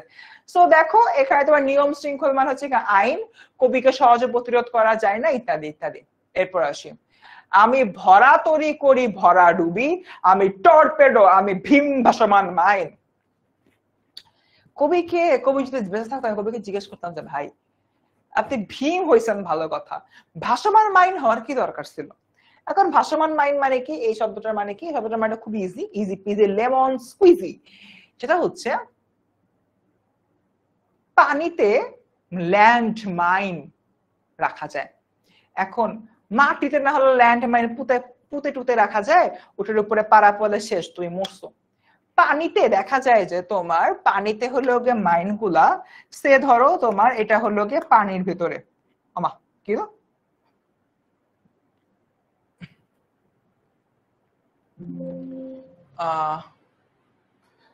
আচ্ছা আচ্ছা এক্সট্রিমলি সরি, কোন একটা প্রবলেম হয়েছে বোর্ডে। আমি ভীম মহাজীব, ওকে ঠিক আছে তা। সো দেখো এখানে হচ্ছে কি আমি কি বলতেছি, পানিতে তোমার দেখা যায় যে আমি এইভাবে তোমার এক একটা ভাসমান মাইন পুঁতে রাখতে পারি। ভাসমান মাইনের সাথে কোনো একটা সাবমেরিন বা কোনো একটা জাহাজ বা কোনো একটা নৌকা লাগতে হবে এমন না, এর মধ্যবর্তী জায়গা দিয়ে যদি কোনো নৌকা বা সাবমেরিন পাসও হয় তখন হচ্ছে এটা ব্লাস্ট হয় এবং ব্লাস্ট হয়ে সবকিছু ধ্বংস করে দেয়। ঠিক আছে, তো এরকম একটা জায়গা থেকে বলা হচ্ছে কবি ভাসমান মাইন, মানে কবির চারপাশ থেকে কোনো অন্যায়কারী আসলেই কবির টকাশ টকাশ টকাশ করে ওদেরকে ফালাই দিবে, একদম ওরে এক্সাইট করে ফেলবে। গেল, এরপর দেখি আমি ভরাতরি করি ভরা ডুবি। ভরাতরি মানে কি, ভরাতরি মানে হচ্ছে তোমার নৌকা, নৌকাকে কবি ডুবায় ফেলে। আমি টর্পেডো আমি ভীম ভাসমান মাইন। আমি টর্পেডো বলতে কবি এখানে কি বুঝানো হচ্ছে, কি বুঝাচ্ছেন, টর্পেডো মানে হলো গিয়ে তোমার ওই যে বুঝাইছে যেটা সাবমেরিন থেকে যে তোমার গোলা ছড়া হয় সেই গোলা। ওকে দেখি, টর্পেডো মানে ডুবোজাহাজ নিক্ষেপযোগ্য এক ধরনের ইয়া, ভীম তো আমরা হলো গিয়ে জানলামই। তারপর হচ্ছে ভাসমান মাইন, স্থল বা জলের তলা সমুদ্রের উপরে ভাসমান যে বিস্ফোরক, সেই ভাসমান বিস্ফোরকের কথাই বেসিক্যালি এখানে বলা হচ্ছে। এরপর দেখো আমি ধূর্যটি আমি এলোকেছে ঝড় অকাল বৈশাখী। সো ধূর্যটি কি আমি এখানে দেখাই দিচ্ছি অলরেডি আগেই, এলোকেশে মানে কি তোমার যার চুল বা কেশ এলানো ইত্যাদি ইত্যাদি বিষয় এখানে মূলত বলা হচ্ছে। ঠিক আছে ডান। সো গেল, এরপরে আসি হলো যে আমরা পরবর্তী পার্টে। আচ্ছা স্টুডেন্টস, এতক্ষণ ধরে যা পড়াইছি সবকিছু কি আমরা বুঝতে পারছি? এতক্ষণ ধরে যা পড়াই সবকিছু বুঝতে পারছি? আর তোমাদের কি বোর্ডে লেখা পড়তে কোনো সমস্যা হচ্ছে? একটু কাইন্ডলি জানাও তো। এই যে মাহি উগান্ডা থেকে যে আসছো, একটু জানাও তো বোর্ডে লেখা পড়তে কোনো সমস্যা হচ্ছে? ভাসমান মাইন্ডটা আরেকবার বুঝান, ইসরাত বলতেছো। ভাসমান মাইন্ড মানে তোমার হচ্ছে পানিতেও তুমি মাইন ছাড়তে পারো। ঠিক আছে, পানিতেও তুমি মাইন ছাড়তে পারো, সেই মাইনটা অ্যাকচুয়ালি তোমার ভেসে থাকবে, ওটাই হচ্ছে গিয়ে তোমার ভাসমান মাইন্ড। That's it. এতক্ষণ যা পড়াইছি সব কি বুঝতে পারছি আমরা বাচ্চারা? আমরা কিন্তু মোটামুটি অনেকখানি পড়ে ফেলছি, মানে প্রায় বেশ ভালোই পড়ে ফেলছি, মানে মূল কবিতাটার প্রায় 50% মতো কিন্তু আমাদের শেষ। আচ্ছা, ক্লিয়ার দেখা যায় তো না? ওকে। না, আমার সাডেনলি মনে হলো আমার সামনে একটা স্ক্রিন আছে, তো আমি একটু ঝাপসা দেখতেছিলাম, তাই ভাবলাম যে তোমরা কোনো হলো মানে দেখতে প্রবলেম হচ্ছে কিনা। ঠিক আছে, ডান। ওকে, সো এরপরে হচ্ছে দেখি পরবর্তী পার্টটাতে যদি আসি। আচ্ছা, পরবর্তী পার্টে যাওয়ার আগে আসো, অনেকক্ষণ ধরে পড়ালাম তোমাদেরকে, একটু তোমাদের সাথে 1-2 মিনিট গল্প করি। তোমাদের তো মোস্ট অফ 13 তারিখ নাগাদ পরীক্ষার রেজাল্ট দিয়ে দিবে। সো মানে হোয়াট আর ইউ ফিলিং এই টাইমটাতে? তোমরা আসলে কি ফিল করতেছো, বা তোমাদের হচ্ছে কি তোমার ভরা তরি মানে যে নদী, যে নৌকা, তরি মানে নৌকা, নৌকা যেটা ভরে আছে, এই এই টাইমে অ্যাকচুয়ালি তোমাদের কি ফিল হচ্ছে? সামনে রেজাল্ট দিবে, বা তোমাদের মনে এই মুহূর্তে মানে কি টাইপের প্রশ্ন থাকে? একটু কয়েকটা প্রশ্ন যদি থাকে তোমরা হলো আমাকে জানাতে পারো। এখন এই তোমাদের সাথে 5 মিনিট একটু এই একটা কথাবার্তা বলবো। আচ্ছা, এসা বলতেছো এই কবিতা আবার পড়ানো হবে কিনা? হ্যাঁ এসা, পেইড ব্যাচে আবার পড়ানো হবে, ফ্রিতে আর পড়ানো হবে না, পেইড ব্যাচে আর পড়ানো হবে। ওকে, থ্যাংক ইউ সো মাচ আরিবা, খুব ভালো লাগছে যে তুমি এই কথাটা বললা।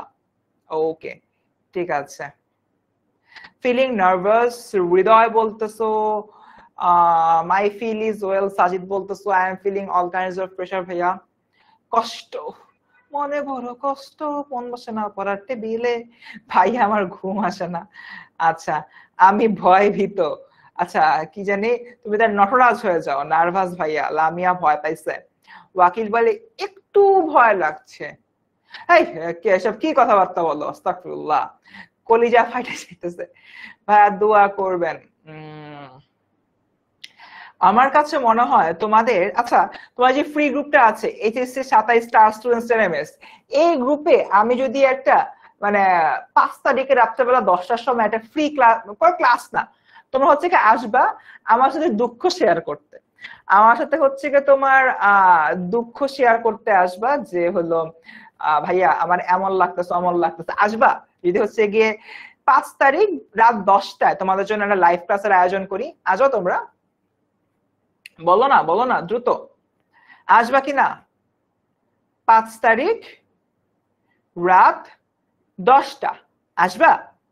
একটা হলো এরকম লাইভ দিব, তোমরা আসবা, আর এসে বলবো যে ভাইয়া ভালো লাগতেছে না, ভাইয়া কি করবো ভাই, এই যে এখন যে কথাবার্তা গুলা বলতেছো ওগুলা তখন আমরা নিজেদের মতো হচ্ছে হলো গিয়ে কথাবার্তা বলবো। তুমি হচ্ছে গিয়ে আমাকে কিছু কথা বললাম, আমি তোমাকে কিছু কথাবার্তা বললাম। আচ্ছা, কেমন হয় জিনিসটা, মানে জাস্ট মানে হ্যাঁ ভাইয়া রাজি, পরে দেখলাম যে আমি একা বসে আছি, হয়ে না তো বিষয়টা। আচ্ছা, যেহেতু রেজাল্টের বেশি টাইম নাই, আমি ভাবতেছি এরকম একটা কাজ করা যায় কিনা। আচ্ছা, রাজি তাহলে। ওকে, তাহলে মোটামুটি শিওর থাকো 5 তারিখ রাত 10টায় তোমাদের হচ্ছে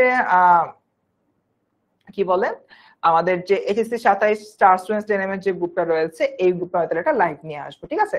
5 তারিখ রাত 10টায়। ওকে, এবার তোমরা তো অনেকক্ষণ বেশ কিছু কথাবার্তা হলো গিয়ে বললাম, আমি তোমাদের কথাবার্তা গুলো পড়লাম। সেটা হচ্ছে আমার যখন হলো এসএসসি পরীক্ষা দেওয়ার পরে আমি একটু ব্যাকগ্রাউন্ড বলি। আমার আমার ক্লাস 1 থেকে ক্লাস 9 পর্যন্ত রোল কখনো 1 থেকে 10-এর বাইরে যায়নি।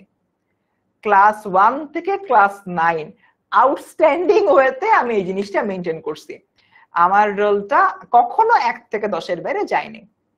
তো বলতে পারো যে মোটামুটি ভালো স্টুডেন্টের কাতারেই পড়ি।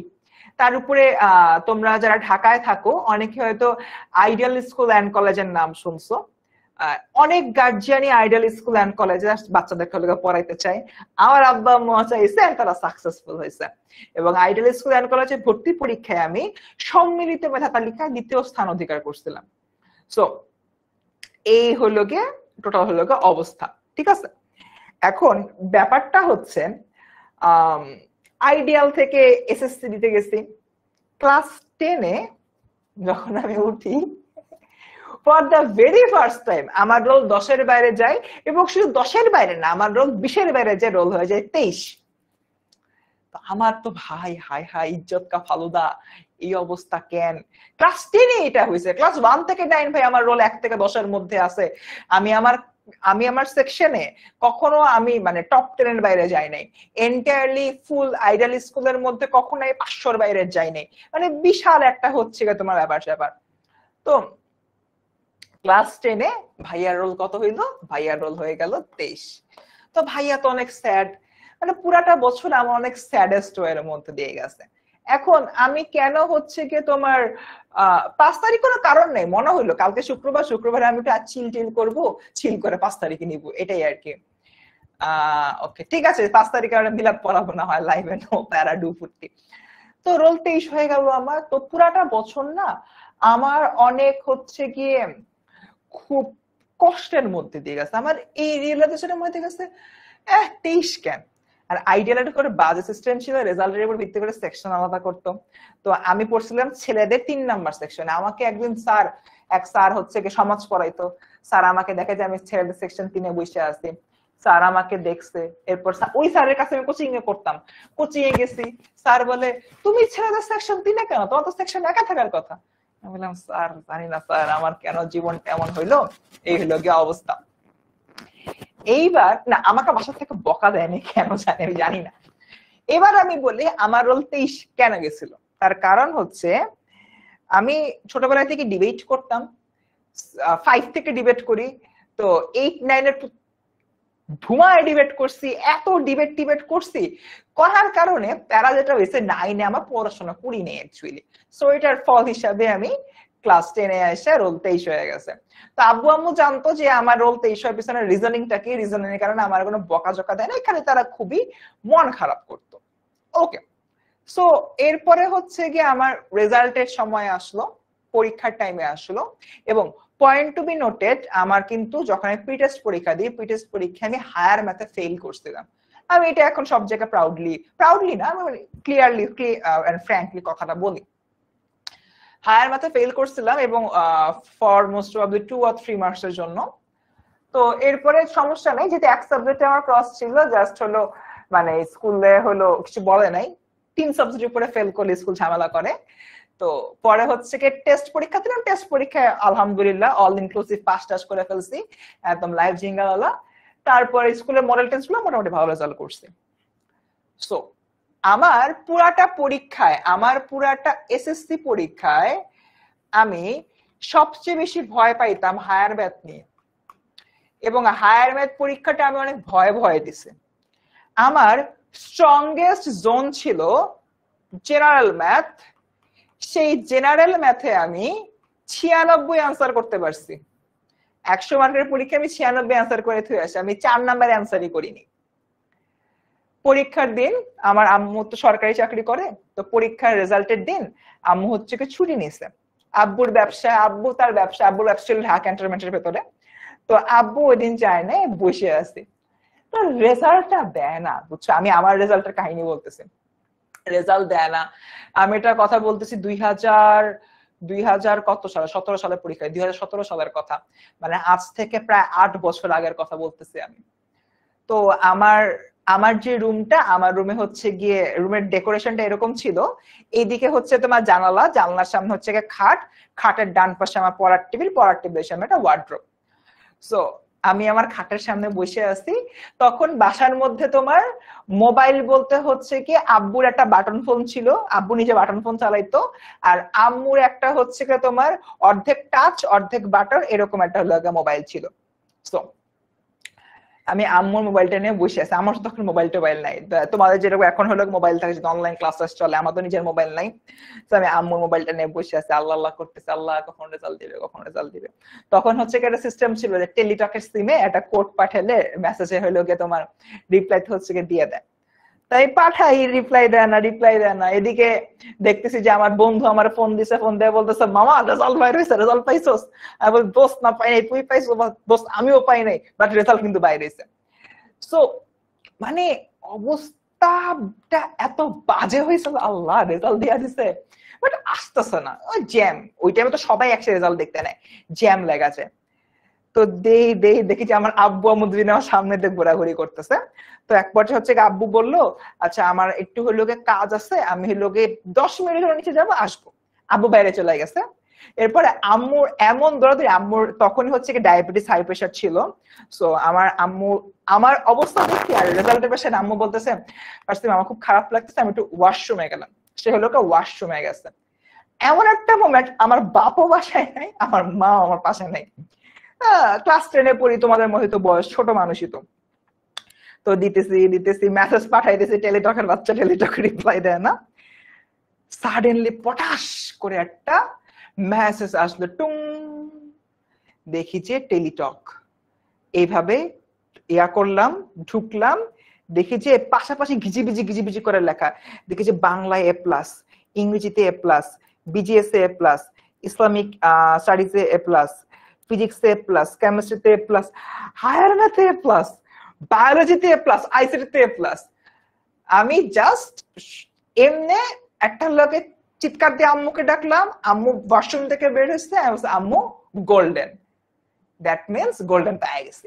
তো তখনও হলো রেজাল্ট কার্ডটা বাইর হয় না, মানে নাম্বারটা তখনো বের হয় না, সবগুলাতে গোল্ডেন A+ পাইছি, গোল্ডেন পাইছি, লাইভ জিঙ্গালালা। আব্বুরে ফোন দিলাম, আব্বুকে বললাম যে, আব্বু বলতেছে যে ফারসিন এখন মনে হয় পাবা।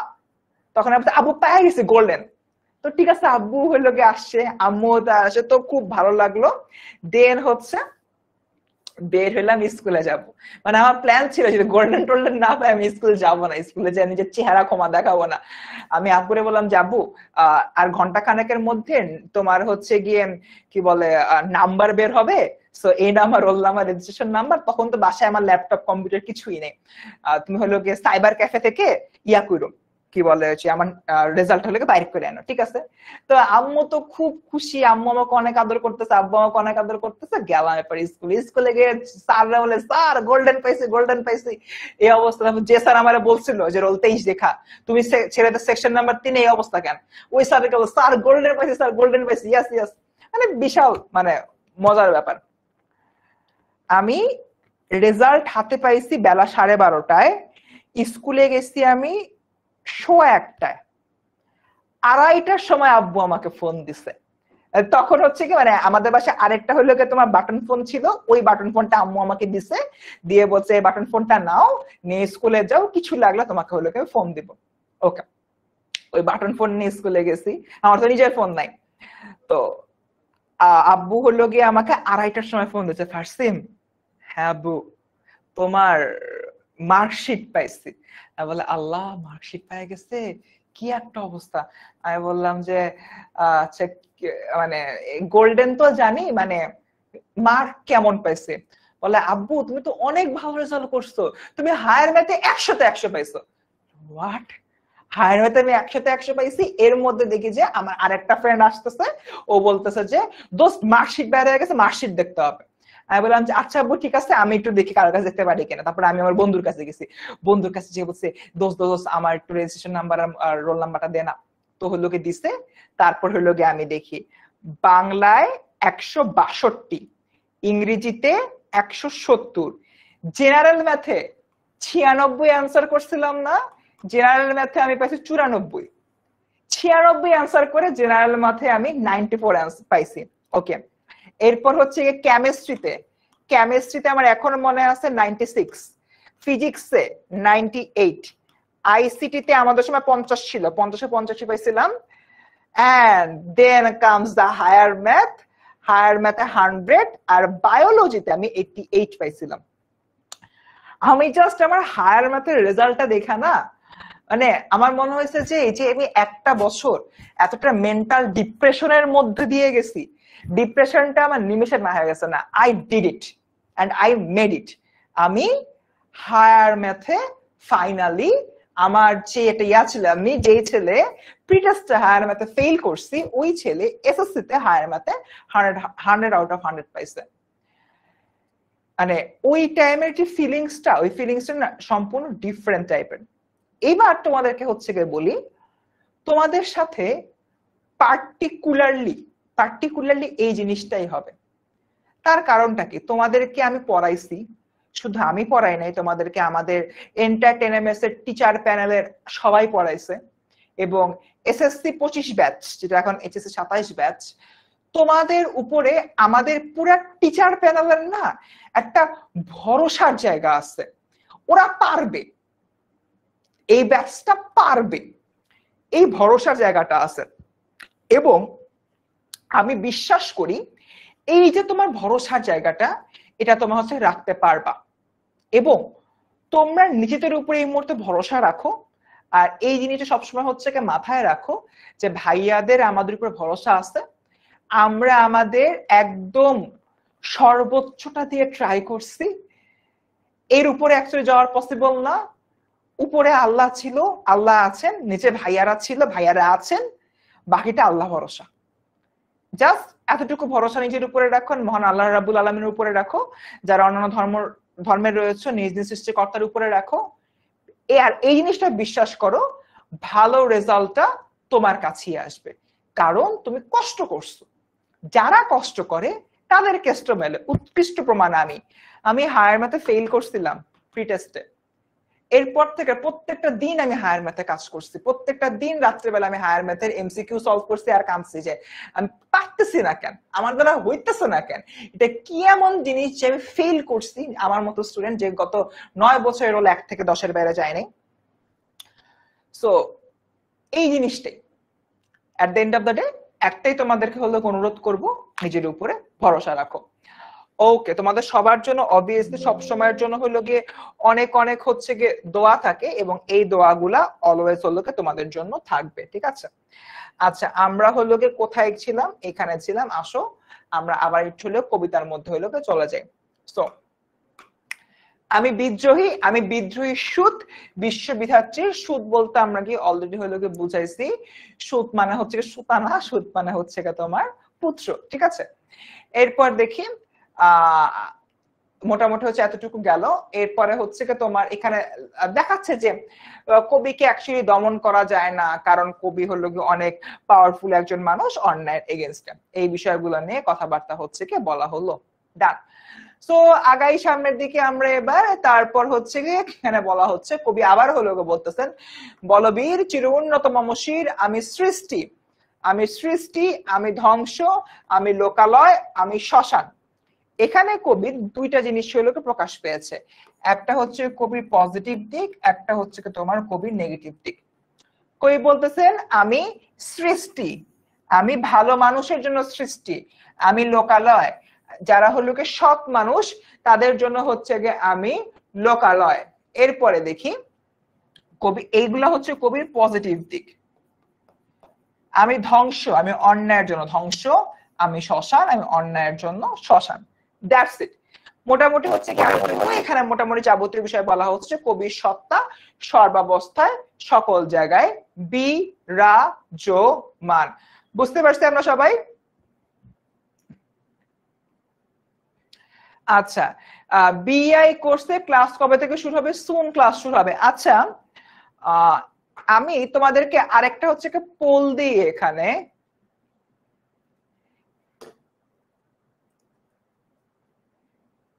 পেইড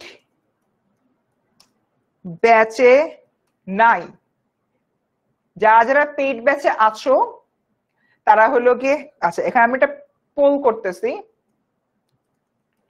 কারা কারা পেইড ব্যাচে আছো। আমি একটা পোল করলাম, যারা যারা পেইড ব্যাচে আছো তারা হলো কি ইয়েস দিবা, যারা যারা পেইড ব্যাচে নাই তারা হলো কি নো দিবা, ঠিক আছে? আমি হলো কি একটা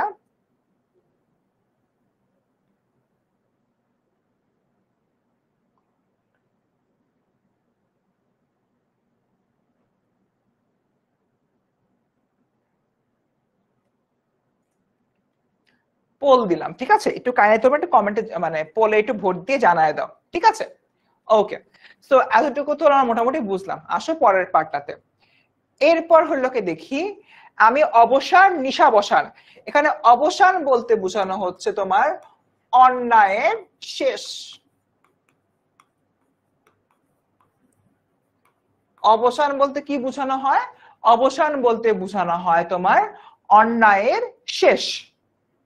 নিশাবসান, নিশাবসান বলতে কি বোঝানো হয়? নিশাবসান বলতে হলো গিয়ে বোঝানো হয় তোমার কারা কারা পেইড ব্যাচে আছো তারা তারা ইয়েস দাও, যারা যারা নাই তারা তারা নো দাও। নো দিও কিন্তু, ঠিক আছে? মানে নাই বার যদি অ্যাভয়েড করা যায় তাহলে কিন্তু হবে না। আমি অবসান মানে অন্যায়ের শেষ, আমি নিশাবসান মানে রাতের শেষ অবস্থা। মানে কবি বলতেছেন আমি যে কোনো প্রকার অন্যায়ের অবসান, ঠিক আছে, একদম হলো গিয়ে ধ্বংস অবস্থা। আচ্ছা, পেইড ব্যাচের স্টুডেন্ট বলতে কিন্তু তোমার নতুন যে ব্যাচটা আছে এইচএসসি 27 ব্যাচের, এইচএসসি 27-এর যে তোমার নতুন যে কোর্সটা, নিউ ব্যাচে তোমার হলো গিয়ে কারা কারা পেইডে আছো কারা কারা নাই সেটা বলছে। ওকে, এরপরে দেখি আমি ইন্দ্রাণী সুত। ইন্দ্রাণী সুত মানে হচ্ছে কি তোমার দেবতার মানে দেবীর পুত্র, মানে বেসিক্যালি বোঝানো হচ্ছে কি পৃথিবীর পুত্র। ওকে, হাতে চাঁদ ভালে সূর্য, এখানে তোমার ভাল বলতে বোঝানো হয় গালে, ঠিক না, ভুল বললাম, ভাল বলতে বোঝানো হয় কপালে, কপালে সরি, ভাল বলতে বোঝানো হয় কপালে। মানে কবি বলতেছেন যে হাতে চাঁদ, চাঁদ দিয়ে বুঝায় কবি হলে ভালোবাসা প্রকাশ করতেছে, আর কপালে সূর্য, সূর্য দিয়ে বুঝায় তোমার প্রতিবাদ, সূর্য দিয়ে বুঝায় বেসিক্যালি প্রতিবাদ। এরপর দেখি মম এক হাতে বাঁকা বাঁশের বাঁশুরি, আর এক হাতে রণতুর্য। এখানে তোমার দুটো বিষয় বোঝানো হচ্ছে। রণতুর্য দিয়ে কি বোঝানো হয়? রণতুর্য দিয়ে তোমার বোঝানো হয় বেসিক্যালি যুদ্ধ, মানে যুদ্ধের যে তোমার অস্ত্র শস্ত্র রয়েছে বা যুদ্ধের যে তোমার হলো বাদ্যযন্ত্র রয়েছে সেটা। আর বাঁকা বাঁশের বাঁশুরি, এটা দিয়ে কবি যে ভালোবাসার প্রতীক সেটা বোঝানো হচ্ছে। অর্থাৎ কবি বলতেছেন আমি ভালো জিনিসের জন্য ভালোবাসা দেই, আর খারাপ জিনিসের জন্য তোমার যুদ্ধ ঘোষণা করি। That's it. ক্লিয়ার আমরা সবাই? এতটুকু কি আমরা বুঝতে পারছি? কারোর আর কোনো ডাউট আছে? ওকে, আমরা এবার তোমাদেরকে হলো গিয়ে একটা কথা বলি, সেটা হচ্ছে অনেকেই দেখতে পাচ্ছি তোমার সম্পূর্ণ কবিতাটা একবার আবৃত্তি করেন প্লিজ। এটা পেইড ব্যাচে করবো, এখানে অ্যাকচুয়ালি করবো না আজকে, আর গলা আমার শক্তি নেই। তোমাদেরকে একটা কথা বলি, তোমরা অনেকেই জানতে চাচ্ছ যে কিভাবে আমাদের পেইড ব্যাচে ভর্তি হতে হবে। চলো তোমাদেরকে একটু এক ফাঁকে এই জিনিসটা দেখাই দিই, ঠিক আছে? পরে আবার মূল কবিতাতে আসবো। খুবই সিম্পল, আমরা যে কোনো একটা সার্চ ইঞ্জিনে চলে যাবো। আমরা ক্রোমে গেলাম, ক্রোমে যে আমরা হচ্ছে গিয়ে লিখবো 10ms, লিখে সার্চ দিব। 10ms লিখে সার্চ দিলে প্রথম এটা চলে আসবে, প্রথম যে ওয়েবসাইটটা আসবে সেই ওয়েবসাইটে হচ্ছে আমরা যাব। যাবার পরে এখানে যে সার্চ বারটা আছে এই সার্চ বারে আমরা খালি নিজের ব্যাচ নেমটা লিখে সার্চ করব। দেখো সব চলে আসছে, যেরকম ফার্স্টে দেখতে পাচ্ছি তোমাদের জিওগ্রাফি হাবিজাবি এগুলো চলে আসতেছে। একটু নিচে নামি, একটু নিচে নামি, একটু নিচে নামি, নিচে নেমে আচ্ছা সেকেন্ডটাতে যাই, বাংলা কোর্সে ভর্তি হব। এই যে আমার বাংলা, এই যে আমার বাংলা চলে আসছে, আমার আর ফারহান ভাইয়ের ছবি দেওয়া আছে। এই যে বাংলা যে কোর্সটা চলে আসছে। এবার এই বাংলা কোর্সের এখানে কিন্তু কোর্স সম্পর্কে বিস্তারিত যাই, সবকিছু দেওয়া রয়েছে। তোমাদের জন্য আমি নতুন একটা জিনিস ইন্ট্রোডিউস করেছি, সেটা হচ্ছে কি তোমার বাংলার অ আ ক খ। এখানে বাংলা সেকেন্ড পেপারের উপরে তোমার 10টা হ্যান্ড রিটেন নোট দেওয়া আছে, টাইপ করা বাট নিজেদের হাতে লেখা আর কি, নোট দেওয়া আছে। এই নোটগুলা পড়লে তোমার বাংলা দ্বিতীয় পত্রের একটা নিজস্ব নোট হয়ে যাবে, তোমার সেপারেটে নোট করা লাগবে না, খালি এগুলা পড়লেই হবে, ঠিক আছে? সো তোমরা এই জায়গা থেকে বাংলাটা পেয়ে যাওয়া, বাংলার অ ক খ থেকে বাংলা দ্বিতীয় পত্র প্রথম পত্রের জন্য আমি নোট করতেছি, এখন শেষ হয় নাই, তোমাদের ক্লাস শুরু হওয়ার আগে এটা বেসিক্যালি চলে যাবে, ঠিক আছে? এরপরে হচ্ছে দেখো এখানে যেরকম অনেকেই হলো গিয়ে আমাদেরকে কথাবার্তা বলছে, যেরকম যদি দেখি সুমাইয়া সুলতানা কি সাইমা সুলতানা কি বলছে, সত্যি বলতে এই কোর্সে ভর্তি হয়ে অনেক কিছু শিখতে এবং বুঝতে পেরেছি কিভাবে পড়াশোনা করলে এইচএসসি ও অ্যাডমিশন, আমাদের টার্গেট হচ্ছে এইচএসসি থেকে তোমার অ্যাডমিশন পর্যন্ত তোমাদেরকে সার্ভিস দিয়ে যাওয়া। এখন সবকিছু বুঝতেছি, অলরেডি আমাদের এই কোর্সটায় 1146 জন কিন্তু জয়েন করে ফেলছে। এই সব কিছু বাদ দাও, বাট একটা কথা অনেকেই বলতেছিল যে ভাইয়া আর্লি বার্ড অফার শেষ, 3000 টাকার কোর্স ভাইয়া কষ্ট হয়ে যাচ্ছে। তাদের জন্য একটা স্পেশাল সারপ্রাইজ আমি নিয়ে আসছি। সারপ্রাইজটা কি? কোর্সটি কিনুন অপশনে যাবা, এগিয়ে জানে যাবা। তো আমার কোর্সের প্রাইস কত? 3000 টাকা না? আসো, প্রথম 100 জন শুধুমাত্র এই অফারটা পাবা। তুমি কোর্সের এখানে একটা প্রোমো কোড অপশন আছে, প্রোমো কোড প্রেস করবা। প্রেস করার পরে সেখানে হচ্ছে তুমি লিখবা ফারসিম, FARSIM, ফারসিম HSC 27। আমার নাম লিখবা, তারপর নিজেদের ব্যাচের নাম লিখবা, ফার্স্ট সিম এইচএসসি 27। লেখার পরে যেই না সাবমিট করবা ইনস্ট্যান্ট দেখো সাবমিট করলা আর দেখো আমার কোর্সের প্রাইস কত ছিল? কোর্সের প্রাইস ছিল তোমার 3000 টাকার কোর্সের প্রাইস কমে হয়ে গেল আমার 2500 টাকা। সো প্রোমো কোডটা কি? ফার্স্ট সিম এইচএসসি 27। সবাই এখন মানে ওই নাম জপার মতো বলো, ফার্স্ট সিম এইচএসসি 27, ফার্স্ট সিম এইচএসসি 27, ফার্স্ট সিম এইচএসসি 27, যারা এখনো কোর্সে পারচেজ করো নাই। সো তোমরা এই নামটা দিলেই 500 টাকার কিন্তু একটা বিশাল ডিসকাউন্ট পেয়ে যাচ্ছ। এবং এই যে ডিসকাউন্টটা, এই ডিসকাউন্টটা অ্যাভেলেবল থাকবে প্রথম 100 জনের জন্য। সো টাইম খুবই কম, সবাই খুব র্যাপিডলি ভর্তি হচ্ছে। যখন আমি এইটা হলো গিয়ে দেই, মানে এই কোডটা যখন আজকে আমি সকালবেলা দিই, তখন মেবি আমাদের 1115 জনের মতো স্টুডেন্ট এনরোল করছিল। এখন সেই এনরোলমেন্ট দ্বারা 1146 জন হয়ে গেছে। তার মানে অলরেডি যদি আমি চিন্তা করি 15, 25, 35, 45, হ্যাঁ অলরেডি তোমার কিন্তু 30 জন ভর্তি হয়ে গেছে। সো আর কিন্তু 70টার মতো সিট খালি আছে। তোমরা যারা যারা এইভাবে হচ্ছে যারা এনরোল, তারা তো এনরোলডই, যারা এনরোলড না তারা কিন্তু ফার্স্ট সিম এইচএসসি 27 দিয়ে 500 টাকা ডিসকাউন্ট নিয়ে এই কোর্সটা এনরোল করে ফেলতে পারো। অলরেডি 30টা সিট বুক হয়ে গেছে আর 70টা সিট বাকি মাত্র। Okay, so this is the scenario. And আমি এতটুকু বলতে পারি, আচ্ছা তোমরা তো আজকে আমাদের ক্লাস করলাম, অনেকেই আছো পেইড ব্যাচের স্টুডেন্ট, অনেকে আছো পেইড ব্যাচের স্টুডেন্ট না। তোমরা একটু কাইন্ডলি আমাকে বলো তো, যেইভাবে হচ্ছে তোমাদেরকে আজকে পড়ালাম এইভাবে যদি তোমরা পেইড ব্যাচে হলেও কি সার্ভিস পাও? এভাবেই তো দিব অ্যাকচুয়ালি, আমি এভাবেই তো পড়াই, আমি তো পড়ানোর স্টাইল থেকে আর বেরোতে পারবো না। How was it? Is it good to you? এটা কি তোমাদের জন্য ভালো লাগছে না খারাপ লাগছে? একটু কাইন্ডলি জানাও তো। হাউ ওয়াজ ইট? মানে আমি যে স্টাইলে পড়াইলাম, এই পড়ানোটা তোমার কাছে ভালো লাগলো কিনা একটু কাইন্ডলি জানাও তো। আর যারা এখনো এনরোল হও নাই, আমি তোমাদেরকে রিকোয়েস্ট করবো প্লিজ এনরোল হয়ে যাও, বাট ডোন্ট মিস ইট। এই চান্সটা মিস করো না, কারণ দেখো তুমি মাত্র 2500 টাকায় এন্টায়ার এইচএসসি পর্যন্ত কোর্সটা পেয়ে যাচ্ছ। কোর্সটা হচ্ছে কি তোমার 8 মাসের পরে তোমরা হলো এইচএসসি পর্যন্ত হলো কি রেকর্ডেড অবস্থা ক্লাসগুলো পাবা। ওকে, আচ্ছা তোমার হলো গিয়ে যদি পোস্ট অ্যাপ্রুভ হয় জানায় দেওয়া হবে, ঠিক আছে, চিন্তা করো না। যাদের হলো গিয়ে পোস্ট ভালো লাগবে তাদেরটা খালি অ্যাপ্রুভ করা হবে।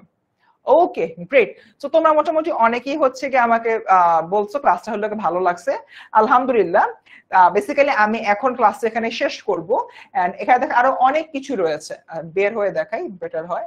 দেখো অনেক কিছু আছে, মানে ফুল কবিতা অ্যাকচুয়ালি অনেক বড়। এবং শুধুমাত্র কি কবিতা, দেখো কবিতার পরে সিকিউ আছে, তারপরে দেখো এমসিকিউ আছে, এবং বিগত বছরের বোর্ড কোশ্চেন গুলোতে কোশ্চেন রিপিট হয় কোশ্চেনের প্যাটার্নের, তো সেগুলো হলো আমি এখানে দেখিয়ে দিচ্ছি।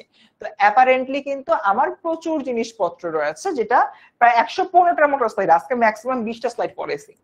সো যেগুলো আমরা মূল যে পেইড ক্লাস রয়েছে পেইড ক্লাসে কমপ্লিট করব। তো সবাই পেইড ক্লাসে আসতেছো তো? যারা এখনো পেইড ক্লাসে নাই তারা আমার এই ক্লাসের পরে এনরোল করবা তো? এটা একটু কমেন্টে জানাও। ওকে, সো ভাইয়া আমরা ভর্তি হয়েছি। না তোমাদের কিছু লাগবে না ইসরা, তোমাদের এন্টায়ার মানে মডেলটা কিনে ফেলছো, তোমাদের আর কোনো কিছু লাগবে না। ঠিক আছে, তো যাক আলহামদুলিল্লাহ। অনেকে বলতেছে স্মাইল দিতে, ঠিক আছে। আচ্ছা আমি দিলাম এইটা, আর পিছন দিতে হলো আতশবাজি ফুটে উঠতেছে, আমার তো চেহারা হলো দেখা গেল না। আমি আবার একটা স্মাইল দিই, তোমরা স্ক্রিনশট নাও কারণ গ্রুপে পোস্ট দিবা।